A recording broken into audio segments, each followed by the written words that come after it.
I'm going to walk you through cleaning the main areas of your home, and I'm also going to talk about being a little more organized and some small ways to do that. So let's gear up for our cleaning session. Maybe you need to freshen up a little bit. Maybe whether that's putting your hair up in a bun or ponytail, washing your face, or even putting on a little bit of makeup. Everybody kind of has their own minimums. If you wear makeup, you might have to have mascara or lip gloss or even just a moisturizer, whatever makes you feel presentable and ready for the day, unless you're cleaning at the end of the day and don't care. You might want to do that. Another way to kind of kick off a cleaning session is to get your house smelling fresh.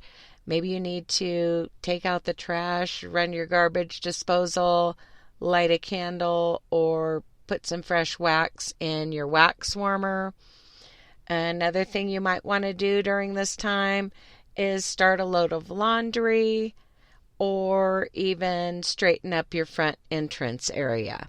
Whatever's going to help you feel relaxed and like you can give yourself permission to just dive into cleaning the kitchen, do that. Because sometimes there are just things you want to take care of before you head to the kitchen, whether that's fixing yourself up, the entry area, or maybe just some other glaring problem in your house that you want to take care of right away. Some mess somewhere that's just like the most important thing to you right now, and it's only going to take a couple minutes. Now's the time to do that.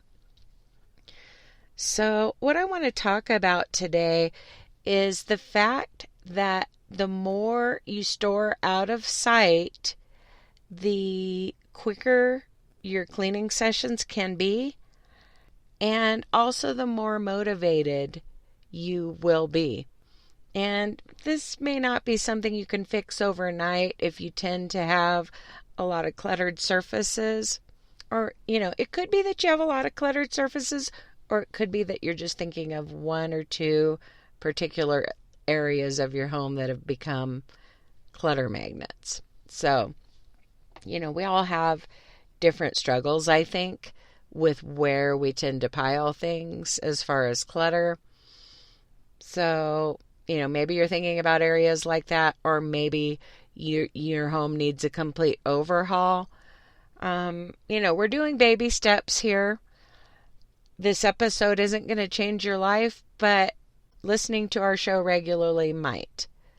So let's get started. Another thing you might want to do is start a load of laundry. Okay. I always like to get my machines running when I have a lot of housework to do. And by machines, I mean my washer or dryer and my dishwasher. Okay. And I realize you may be washing dishes by hand, but a lot of you have dishwashers. So I like us to get our machines running early in a cleaning session. There's just something really relaxing to me when I hear the washing machine running, and then I go load my dishwasher and then I hear that running, and I just feel really calm as I continue to do my housework, because my house is also working for me at the same time. So hopefully by now you've done whatever you wanted to do to kind of gear up for the cleaning session. You guessed it, we're going to head to the kitchen, although you may need to gather up some dishes from around the house before heading to the kitchen. A mug on the nightstand or something, now's the time to go gather that up. Maybe you have things in a dining room that need to be cleared. I definitely have a rule I've always had this rule. Like, I grew up with the rule. I've always had the rule where, at the very least, people should clear their dish, take it to the sink, rinse it off, set their glass next to the sink. However, lately I'm doing it differently. That is still the rule at dinner time. Excuse me. That is still the rule at dinner time. But that having been said, even adults sometimes will just get up, walk away, leave their plate. It happens, so maybe there's a forgotten dish somewhere. once you've gathered everything together, it's time to start working in the kitchen. Maybe you need to empty your dishwasher so that you can reload it. Maybe you need to empty a drying rack. Maybe you need to do both. Confession time. Lately, our drying rack has been just piled high. Like we're in that mode of playing dish Jenga sometimes, where you're just stacking things up. And what I've noticed is that when you have an out of control drying rack, you're not as motivated about keeping the kitchen spotless as far as washing dishes as you go and just maintaining a clean kitchen. I mean, I've just found that clean surfaces are contagious, and while a drying rack of clean dishes is not dirty per se, it seems permissible, it seems okay, but sometimes you want to kind of raise the standard and keep that empty.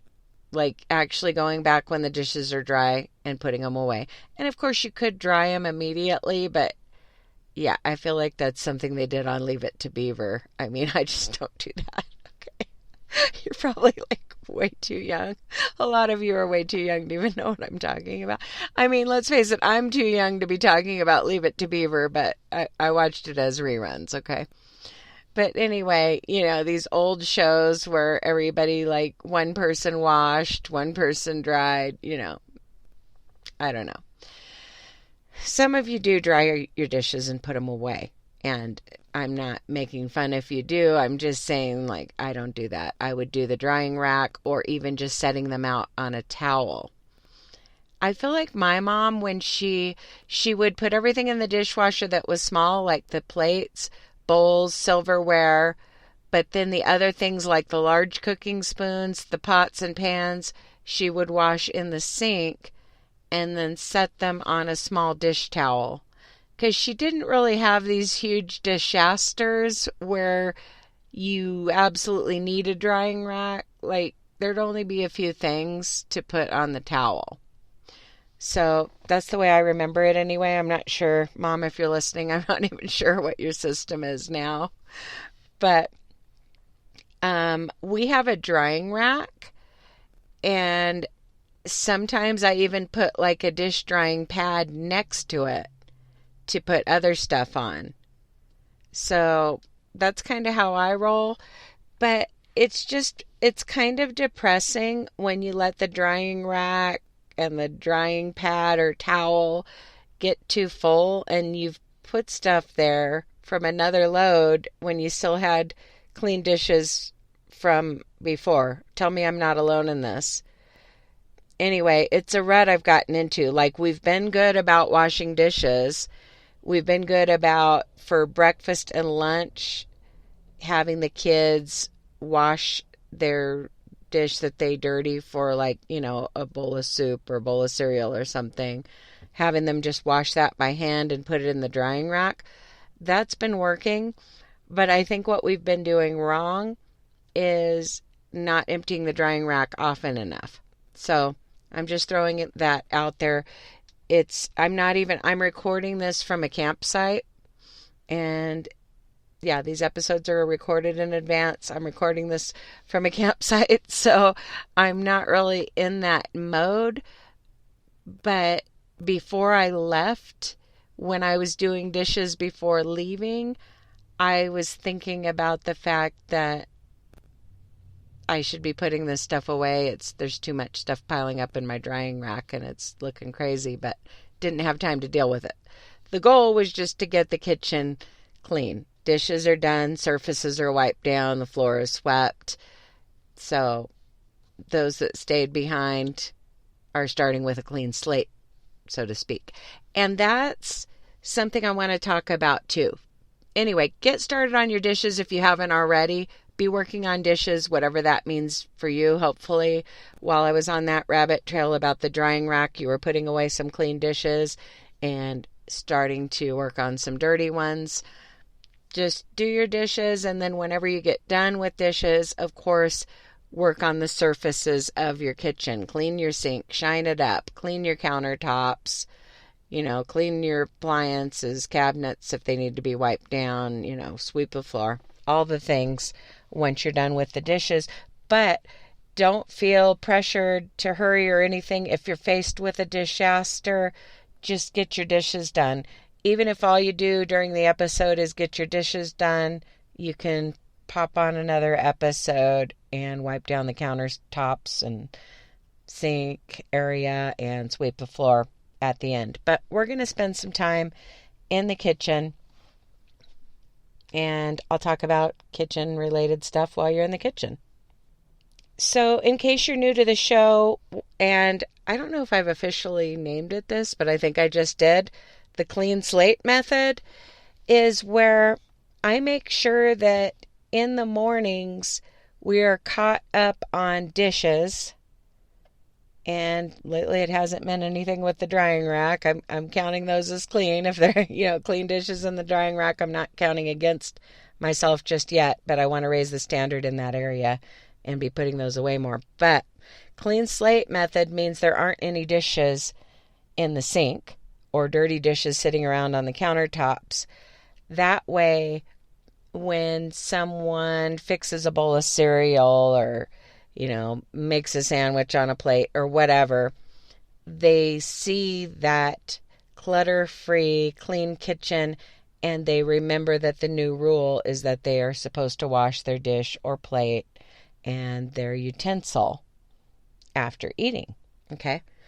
So that really works, because what I've noticed is if there are some residual dishes, or I've left something to soak, or I've just left a few stray things out, like the kitchen looks okay, I'm going to go focus on doing something else, or I'm going to start working on my job right away, I'm going to grab my coffee and get to work and just ignore these 3 dishes that are sitting out. I've found that when I leave a few things, people tend to forget the rule. Okay? And there's just a general principle that when you walk into a clean kitchen and fix something to eat, you're more likely to clean up after yourself immediately. I mean, just think of someone in your life whose kitchen is always clean. Maybe your mom whose kids are already grown. You're not going to just make a mess on her countertop. You should do yourself that same courtesy, but let's face it, we don't always do that. And especially if you have kids at home, they don't think you have a high standard if they see that there are dishes sitting out. I don't know. It's just cluttered surfaces just begat more clutter, and clean surfaces are also contagious. Okay? So that's what I mean by the clean slate method, is you want to start your day with all the dishes done. Ideally, you want to do them all the night before, but you might be going to bed before certain family members, household members, and sometimes clutter happens, dishes are left out, and they need to be dealt with the next day. So yes, ideally you do everything the night before, but if you don't, plan B is don't beat yourself up about it and knock those dishes out in the morning. Even if you are going somewhere, you want to come home to a clean kitchen, or whoever's going to beat you home to come home to a clean kitchen, because whoever walks into a clean kitchen is more likely to clean up after themselves. And if they don't, at least you can identify the culprit, because there's like one dish standing out like a sore thumb. Hey, whose cereal bowl is this? You know what I mean? So anyway, that's my clean slate method. It's been working for me, but I want to raise the standard to not having this perpetual drying rack, because I tend to go into the kitchen, empty the dishwasher so that I can run it. And let's face it, clean dishes in the dishwasher don't look messy. I mean, they're an obstacle. They're a little speed bump because you need to take a few minutes to put them away before you reload the dishwasher. But they do not clutter up your kitchen because they are stored out of sight, which is how we want to store things. So, that having been said, if you want the rule to be putting things directly into the dishwasher, part of your clean slate would be to empty the dishwasher so that people would have a place to put their dishes. But I've talked about it before, that system does not really work for our family. So our rule is that you need to wash your dish by hand. And then at dinner, you just clear and rinse your plate, and that goes into a dishwasher load with the pots and pans. Okay, that's our ideal system. We're not perfect about it. You know, we fall off the wagon and face disasters, especially on the weekends. So, of course, I empty the dishwasher before reloading the dishwasher, but what I've been kind of lax about is starting to wash things by hand, whether it's because I only have a couple things to wash or they're the items that didn't fit into the dishwasher load. Because typically if I run my dishwasher and there are things left over, I'll wash those by hand. I just wash them and add them to the drying rack. Obviously, I'm not stacking it to the ceiling. I'm kind of being facetious when I say I'm playing dish Jenga. I'm not just balancing things to the point where they're going to fall off. I'm kidding. That's something kids do. But what I'm saying is I'm not always putting everything away in the drying rack before I add something else to it. And that's something I want to improve on. I'm just being totally candid with you here. So maybe that's something that you can relate to. And by the way, just having a clean kitchen can not only motivate you to keep your kitchen clean, but it can kind of rekindle your interest in cooking. So now that your dishes are done and you've maybe thought about a plan for dinner tonight, let's talk about surfaces. It is time to clean from the top down. Now, not every day is a day that you wipe down the cabinets per se, but definitely if you do need to wipe down your cabinets and the fronts of your appliances, even the tops of some appliances, you might want to start on that because you want to clean from the top down. Like if you're wiping out your microwave and it's above the stove, of course you'd wipe that out before getting to the stove. So maybe you need to do some of those deeper cleaning tasks, or maybe not. Maybe you just want to clean your stovetop, your countertops, and your sink. Okay, those are the everyday chores. And if wiping down your countertops seems difficult in any way or seems like a chore, it could be that you have too many obstacles. Okay? Something that you use every single day or maybe every other day could be on the countertop. For example, a blender, a coffee pot, a toaster, your Instant Pot, your crock pot. Those, you're probably only using those every day, maybe if you're just going through a phase. But in general, it's good to have places for those things. I would say that right now, like I said, I'm not at home right now as I'm recording this, but right now, on the countertop, what needs to be there all the time, the toaster, not because we use it every day, but just that can be a hassle to move because the crumbs or whatever. It can cause crumbs or something if you try to, you pick it up to wipe under it, but yeah, it's not something you want to put in a cupboard. Okay, so anyway, toaster and a blender because my teenage son's been doing smoothies and stuff. So the blender is out. I did change. You're probably like, well, what about your Keurig or whatever, your coffee maker? I did change the location of my K-Cup brewer recently. Um, I moved it to kind of a desk in the kitchen, so I made like a little coffee station area. Okay. And it used to be my computer stand, and it's really just more of a shelf. It doesn't really look like a desk. It doesn't have drawers or anything. Um, Basically, I'm using this previous computer stand desk thing as my coffee station. So it has a little tray, the K-Cup brewers inside of it. There's a little sugar bowl. So, yeah, that might be an option to free up some counter space. If you do coffee, maybe setting up a little coffee station. And it's just kind of fun to decorate your little coffee station and have your little accessories and whatever you use. So it's something to keep in mind if you have a different surface in your kitchen, or you have room to bring in some piece of furniture, you might be able to build a little coffee station and free up more countertop space, and which we have done. Think it's a good idea to store too many things on the countertops. Yes, you can pick them up. You wipe those small appliances. You wipe down your toaster. You pick it up. You wipe the area underneath it. I know you know how to do that.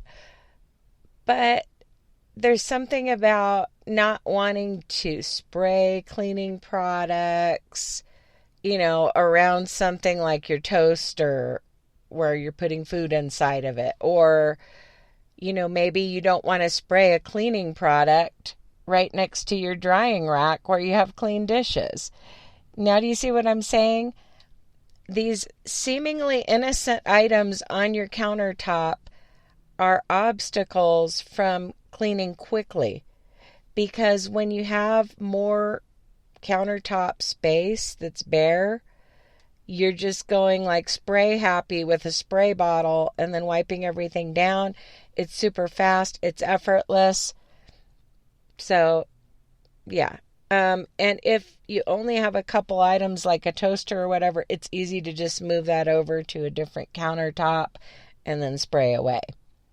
So, I am a firm believer in minimalist countertops. I feel like one can take that too far, though. Like, I've seen pictures where there's literally nothing on the counter, and it's like, okay, can we have something like, a decoration or something? But I don't typically set decorations on the countertop because it's definitely something that I want functional. My decorations are little pictures that I hang on, like little plaques and whatnot, that I hang on that little space of wall between the countertop and the cabinet. For example, one of my decorations is a little plaque that I made with a recipe for tortillas. It's just convenient and it's cute and functional. So, yeah, random way that I decorate sometimes, I'm just throwing this out there while you're cleaning the surfaces of your kitchen, is I've been known to make these decoupage plaques with recipes. I have one for tortillas. I have one for chocolate chip cookies. Yeah, it's kind of neat. It's kind of fun. So, if you have a recipe that maybe you don't make it often enough to have it in your head. Can anybody relate to this? Like, you'll make a recipe. Wow, this is so good. I've got to make it again this time. So you write down the recipe, you put it in your recipe binder or whatever. You save the recipe somewhere, somehow. But you have to look at the recipe every time because you don't make it often enough. Definitely, as I get older, I'm learning that if I just keep things in the rotation, I will memorize how to make them, and it just kind of makes life easier. There's just a balance, I think, between how do I say this? Having variety and also having a routine. Okay? For example, if you're doing the meal kits, you will eventually have favorites that you're selecting, and you'll know those steps. And even when they're different varieties, like the steps are kind of the same when you're following the recipes on your meal kits. Like there's a certain order of operations that is similar. And definitely,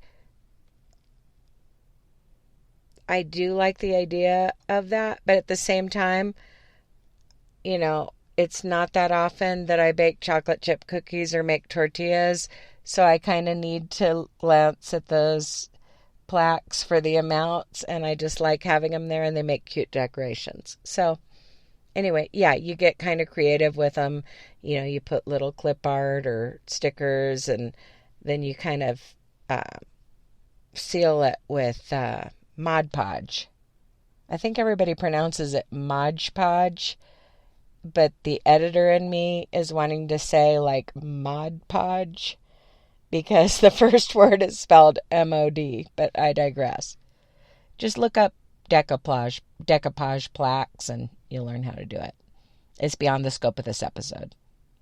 And speaking of cleaning from the top down, the last step is usually to sweep and mop your kitchen floor.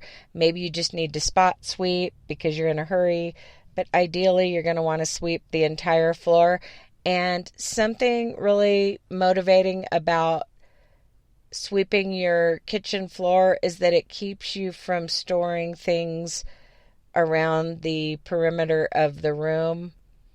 I don't know, a bag of dog food or something you might have left out in your kitchen floor. Sweeping is going to kind of draw your attention to that item. If you have one of those really small U-shaped kitchens, you're probably like, why would I leave anything in my kitchen floor? But if you have a large eat-in kitchen, and when you're talking about kitchen, you're also talking about like your dining area, sometimes clutter can happen around the edges of like the dining area part. Okay, nobody's accumulating clutter around their sink and breakfast bar, but sometimes on that dining room side, there's a lot of crafts going on and items, getting set in the corners. So sweeping forces you to pick up the floor. And you know what I'm saying? Like, obviously, I'm not saying like that's the only reason you sweep. What I'm saying is sweeping more frequently forces you to keep things picked up. And let's face it, if you don't sweep, you may not notice an item you dropped. And yeah, you're going to have little bits of rubbish on your kitchen floor. That part was for my listeners in Great Britain or the UK. I just feel like you guys say rubbish. All right, if you're still sweeping the kitchen, that's fine, but I'm ready to start talking about your living areas. Little clutter dilemma we had a while back. My middle daughter and my grandson tend to bring things to the living room, leave things in the living room when they come to visit or, are staying with us for a while or something like that. And I decided that it was an ongoing thing that just needed a storage solution. So what I did is cleaned out, and this is a while back, I may have mentioned it before, I cleaned out the hall closet. It's the coat closet, but let's face it, you've got all that empty space in the floor of your coat closet. Technically, I like to keep my vacuum there, at least on one side, but I cleared out that closet to put some boxes in to store things that belong to my middle daughter and her son. And it's just made it a lot easier because when people are cleaning, they kind of know that's where their stuff goes. And then when she comes to visit, she knows where to collect her items and take them home. So yeah, that's been good. And everybody's lifestyle is unique. So you've got to keep an open mind. Maybe that's not what I originally thought my coat closet floor was for.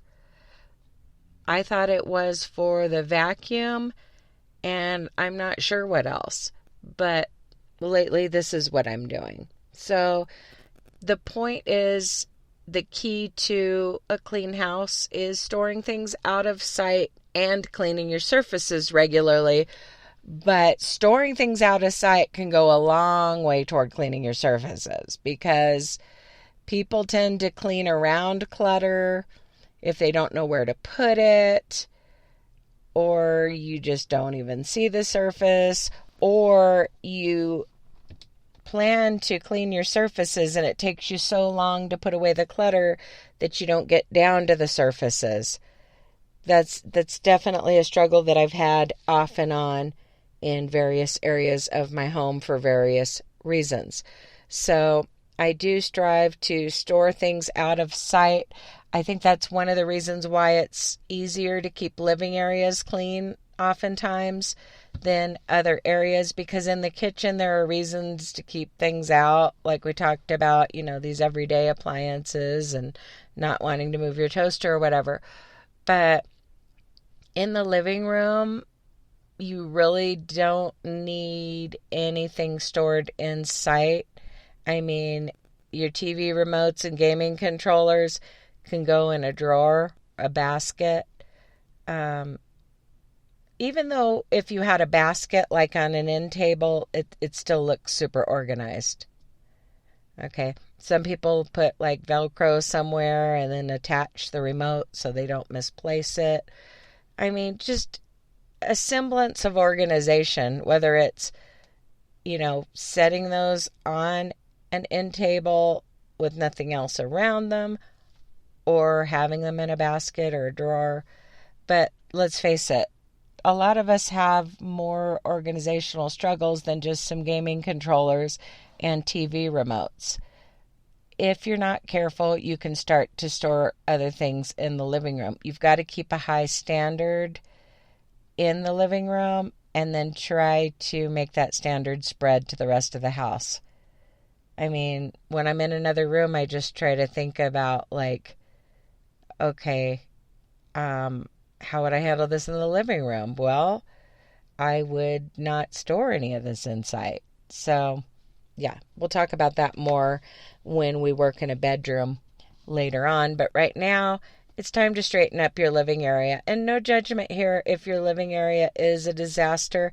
It happens. Sometimes our dog shreds dog toys, or worse, stuffed animals that it wasn't supposed to have, a shoe it wasn't supposed to have. I'm talking about my daughter's dog.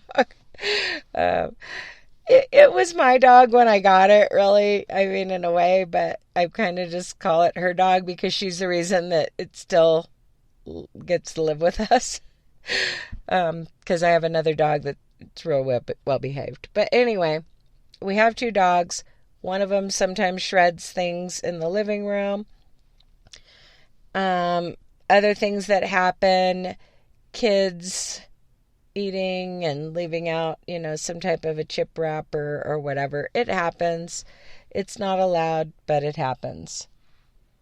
And your struggles in the living room could be different. Maybe it's a toy box that your kids are emptying out.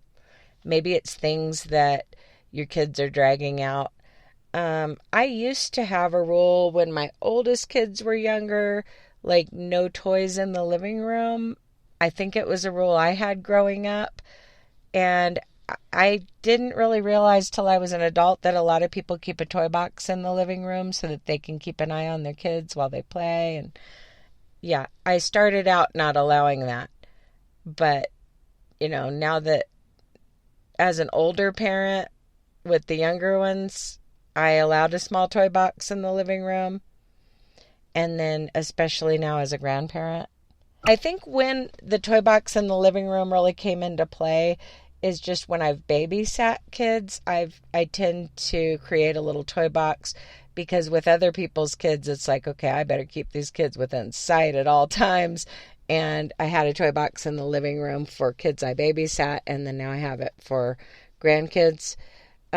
But some people do that with their kids, Jessica included, for example. She has a toy box in the living room for her kids.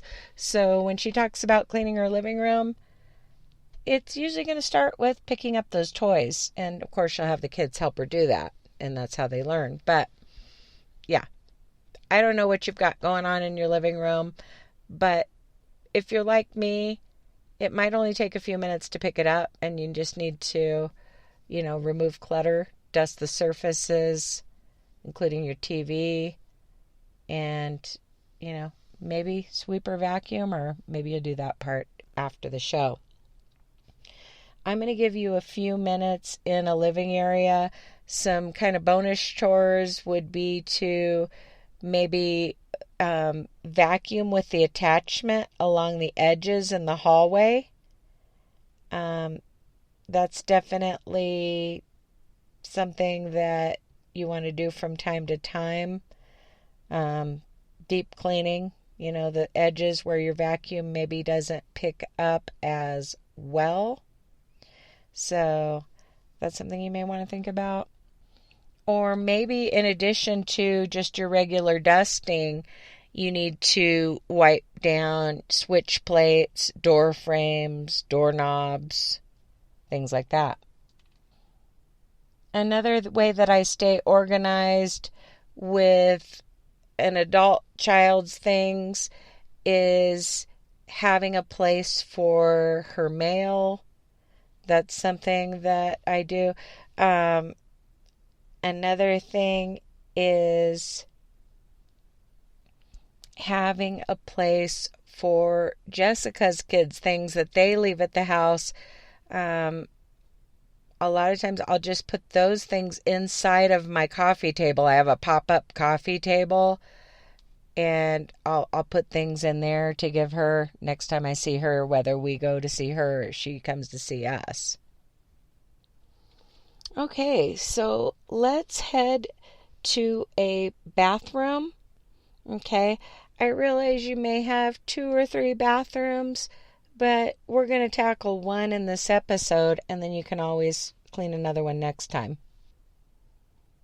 Random rabbit trail alert. My kids are at summer camp. 2 of my kids are at summer camp right now. And one of the things that we do is we buy the little travel products, and a lot of times we buy the little travel empty containers so that we can put shampoo and conditioner, that we already have into those containers. And usually I keep the containers and then reuse them. And just speaking of cleaning the bathroom, be working in your bathroom, put some cleaner in the toilet bowl, and then while that's sitting, start cleaning your vanity area, your sink, countertop, mirror.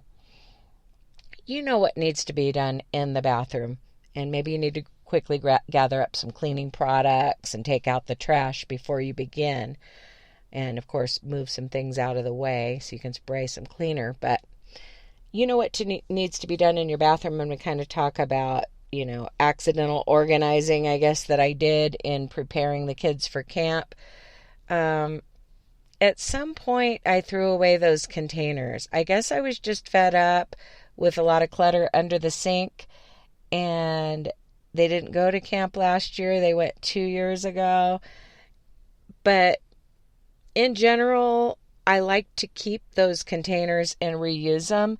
And they also come in handy, like on some time when you're like, oh, I'm out of shampoo or whatever. Oh, use these containers underneath underneath the sink. And then, you can always rinse them out and refill them for the next year at camp. Probably the only thing that I think carried over was one of the little miniature sunblocks. We still had one of those. So I had to buy one, but I also had one. But I guess it's just made me kind of take inventory of what was under my bathroom sink when I went to check and see what kind of travel products we had. So kind of some accidental organization happened where I was throwing things away that I found under the sink in the little cubbies that I have in there for my kids' toiletries and whatnot. So, yeah, sometimes just getting ready for an event, whether it's getting ready for company, getting your kids ready for camp, back to school organization, or getting ready to go on vacation, just accidental organization happens and you definitely want to go with it, or just in the moment you are organizing the area under your bathroom sink and it just kind of happens. Yeah, I love it when I accidentally start organizing. So, because it doesn't happen very often, so when it hits, I've got to go with it. More often than not, it's like, okay, I've got to get this under control because I'm going to be having overnight guests. But yeah, sometimes accidental organization can happen too. Hopefully by now you have cleared your bathroom vanity off. You've got some cleaner in the toilet bowl. Maybe you gave it a swish and you're letting it soak.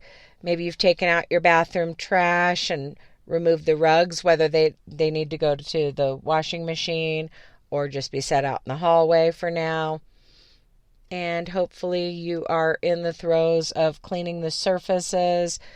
I talk about this a lot on the show, but I like to clean bathtubs and showers when I'm actually in it. I mean, you don't want to go more than a month without like deep cleaning your bathtub or shower. Don't be like, oh, a month, what?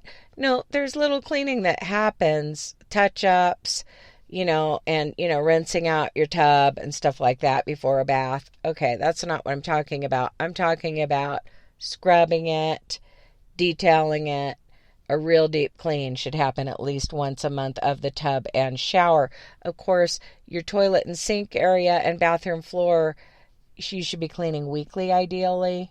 I mean, it also depends on your family size, family style, or lifestyle. Like, obviously, if maybe you're just this adult couple and you hardly ever go in one of the bathrooms or whatever. Okay, I get that. But ideally, what you want to shoot for is to deep clean your bathroom weekly. Touch up your shower and bathtub for sure, rinse them out and all that, but deep clean them at least once a month, if not more. But to clean them even more often, if you don't have small children and you can safely do this, keeping the cleaning products actually in the shower or tub and the tools that you need to clean can be a game changer. Like, I like having that shower scrubber that's kind of on a pole, like in the bathroom under the sink. It has that expandable pole. Scotch-Brite makes it, I think. I like having that handy in the bathroom to just do an impromptu scrub of a tub or shower. I like to also have just a little hand dish wand that's dedicated for bathroom use. Obviously, you don't use the same one in the kitchen that you do in the bathroom, and then you mix it with Donegal. That's how my previous guest pronounced it, and I love her accent. But you mix some Dawn dish soap, or any dish soap really, with white vinegar. I mean, I think Dawn is kind of the gold standard because it's just a really good product. But yeah, whatever dish soap you use, maybe use a more natural product or something. But let's face it, they're washing the oil spills off of little ducklings with Dawn, so I guess that makes us all feel safe about using it. Anyway, your little dish wand with Donegal is kind of a non-abrasive way to clean your bathtub kind of as you're getting out of it. But like once a month, you want a product that will really whiten your tub. Okay? In addition to those Donegal touch-ups that you do very regularly while you're getting out of the bathtub. So my point is, on this show, I mainly focus on having you clean the vanity area, which is the countertop, faucets, sink, mirror, toilet, and floor. And then the bathtub or shower can be a separate project. And yeah, because there's only so much time during the episode. But I feel like I get worn out more if I'm going to clean my whole house and it includes scrubbing the bathtubs and showers.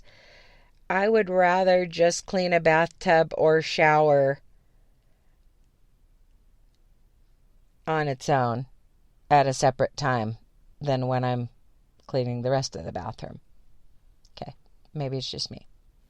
And of course, after you've scrubbed the inside of your toilet bowl, you're going to want to clean all the exterior parts, the seat, behind the seat, the rim. You could even detach the seat if you need to. And of course, once you're down on the floor cleaning around your toilet bowl, you want to clean the base of the toilet, the baseboard behind it, all those areas that are hard to get with your mop. You want to clean by hand while you're on the floor. And if it's a small bathroom, you might just clean the whole floor by hand. I find it easier to clean my kids' bathroom / guest bathroom floor by hand than to sweep and then mop and also clean part of it by hand. You see what I'm saying? I just clean the whole thing by hand, and I clean it kind of in the same way that you would wipe down a countertop with crumbs that you didn't want to brush on the floor, how you kind of grab them up in the rag. That's kind of the principle I use for cleaning a small bathroom floor. If there's any little bit of debris, that's getting grabbed up with the wet mop pad that I use to hand wash my bathroom floor. And of course, in my bigger bathroom, I don't do it the same way. I use a broom, I use a mop. I'm still going to do some edge work by hand, but in a small bathroom, sometimes it's just easier to clean the bathroom by hand on the floor, and you're hitting those baseboards at the same time. That's a good way to end your cleaning session, and of course, you want to clean your way out of the bathroom, okay, so that you're not walking where you've cleaned or whatever.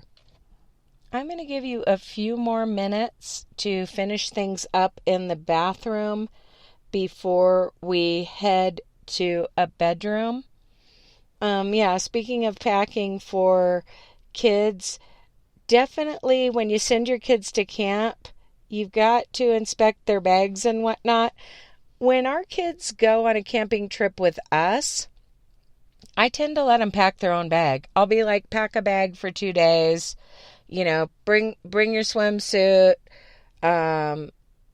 or maybe bring a dressy outfit for this or that. But I don't really micromanage it because it's not like the end of the world when you're on some 2-day excursion or whatever.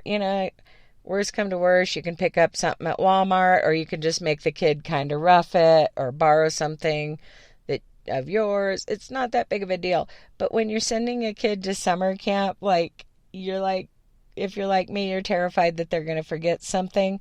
2 years ago, my 2 sons had to share the same towel.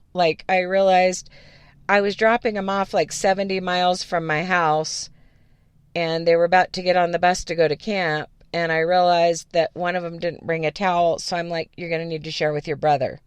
I mean, that was really the only solution. You're not going to share with anybody else. It's not in your family. They were somehow okay with it, but I was kind of horrified. I don't know, because I was worried what people would think, I guess. I wasn't horrified at the thought of them using the same towel. I couldn't care less. I just thought it was kind of embarrassing. So this time the 2 kids that went have their own towels.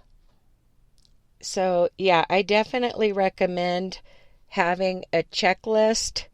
There's usually a list of what's required, and then you're going to kind of add to that just what you think they need to have. And I definitely had a list in my phone to kind of check. I checked what they had already packed, made a list of what they still needed to pack, and then used that as my checklist to make sure that we didn't forget anything this time. I don't know, I guess that kind of falls under organization. Just the more you do things in advance, the more you have lists, just the easier it is. At some point, if you've been just flying by the seat of your pants, it's time to start planning ahead to make things easier on yourself and everyone else. And I mean, even with the organization that I did, I could have done better. We could have been packed for camp a little sooner than we were. Some things, waited till the last minute. But I'm getting better at this. With kids number 5 and 6, they have a pretty good duffel bag packed for camp. Okay, at this point. Not that I didn't do it right earlier on, but I'm getting better at it, I think. All right, speaking of kids, we're going to head to a bedroom that you're responsible for. In most episodes where we get to a bedroom, because we do have some episodes that are just kitchen and living areas, but in the episodes that are kind of whole house episodes, so to speak, and we get to a bedroom, a lot of times I talk about your room, but sometimes I say a bedroom you're responsible for because it might be time to work in a kid's room. When your time is limited or your energy is limited, cleaning the whole house doesn't have to mean cleaning the whole house.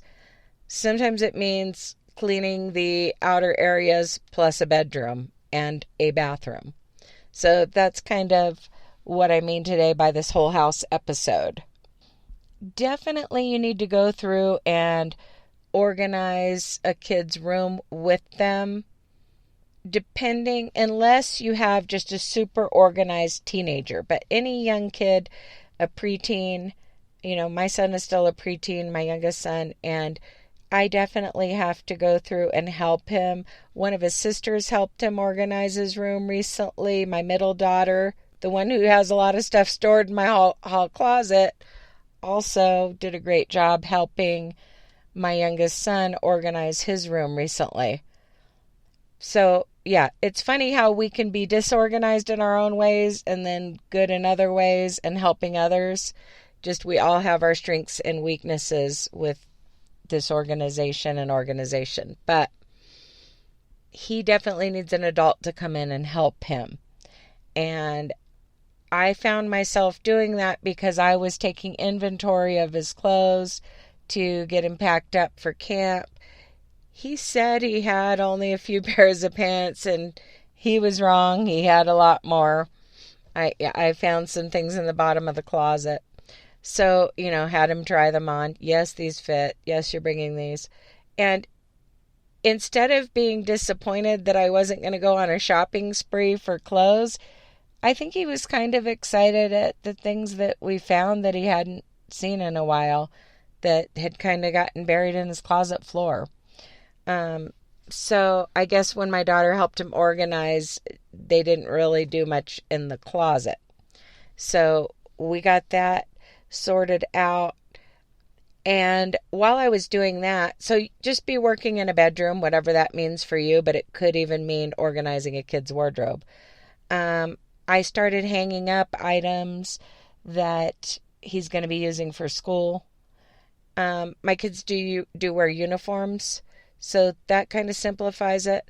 But I kind of had some thoughts about that when I was starting to plan for their wardrobes for next year. Even though it's uniforms, there's still variety within the uniforms and whatnot. And I got to thinking, kids want to show up on the first day of school with new shoes and a new outfit, and as a parent, you probably want that too. If you don't, you don't. But I think most parents want that. But it doesn't necessarily mean they need an entire new wardrobe. Like, a lot of things from last year are still super nice. They're in mint condition. And I think the main thing is like maybe the first day or two that they've got something new.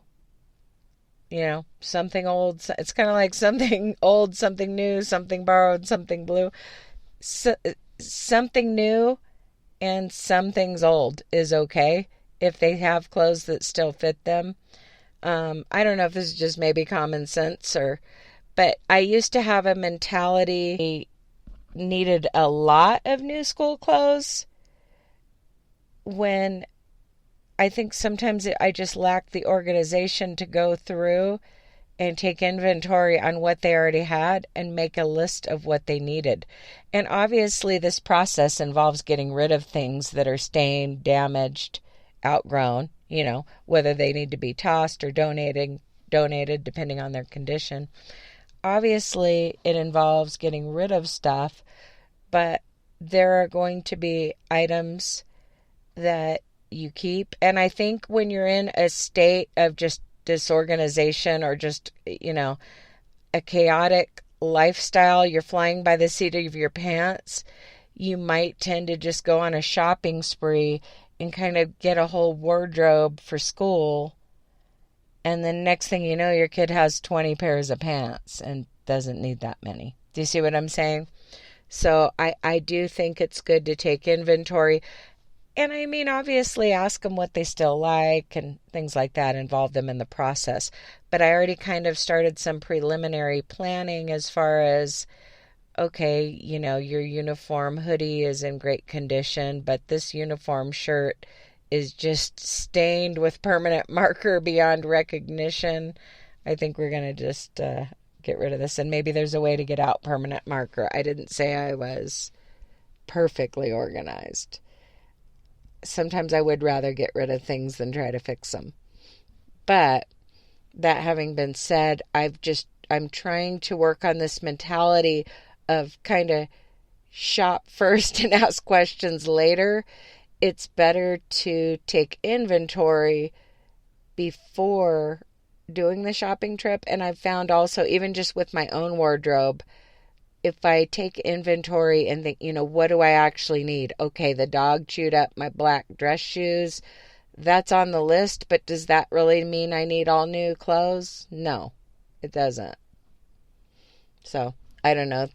Those are just some thoughts on sorting through a kid's wardrobe, but you may need to check the bottom of their closet for forgotten articles of clothing, whether you're getting ready for camp, the school year, whatever. And I realize this may not apply to everybody because not everybody has school-age kids or younger. Obviously, the younger they are, the more often you're going through the wardrobe because they're growing out of stuff and maybe you're putting smaller clothes into Rubbermaid tubs to save for your next child or something like that. So just for clarification, yes, get a new pair of shoes, a new outfit for the first day of school, maybe a couple new outfits, but find out if there are some things you can keep and you'll save some money that way because they may not want as many things as you think they do. And they may still have the things that they like from last year. One last area maybe to focus on, hopefully you got something done in a bedroom while I talked about sorting through kids' clothes, is your laundry room. Okay, is your laundry basket or hamper overflowing? Is your lint box overflowing, or are you just piling lint on the washer and dryer? Do your washer and dryer need to be cleared off and wiped down? I have a washer and dryer, and then I have a shelf. I will say that obviously the top of my washer, since it's a top loader, does not accumulate any clutter, but the top of my dryer sometimes accumulates clutter, and that shelf accumulates clutter. So those are areas where I need to put things away, throw things away, and wipe down those surfaces. Okay, and then sometimes the hamper overflows in there. So I at least, start another load and stuff things back in that hamper for the next load. If you started a load of laundry at the beginning of the episode, it might be time to switch that laundry from the washing machine into the dryer. And while you're in there, straighten up that laundry room. By the way, special thanks to my financial supporters, whether you support the show on Patreon or you clicked free trial and ended up supporting me via an Apple subscription. Those are ways you can get an extra bonus episode each week. It's not always on the exact same day, but I do a weekly bonus episode. Sometimes it's me, sometimes it's Jessica. And I appreciate it so much when someone goes that extra mile and supports the show financially, but I don't expect anyone to do it. And when you just listen to these free episodes, that helps us, and we are super grateful for that. That's all we expect. Anything else is extra, and thank you just for listening. I appreciate each and every one of you. I hope you got a lot done during this episode. Remember, it's easier to keep up than to catch up.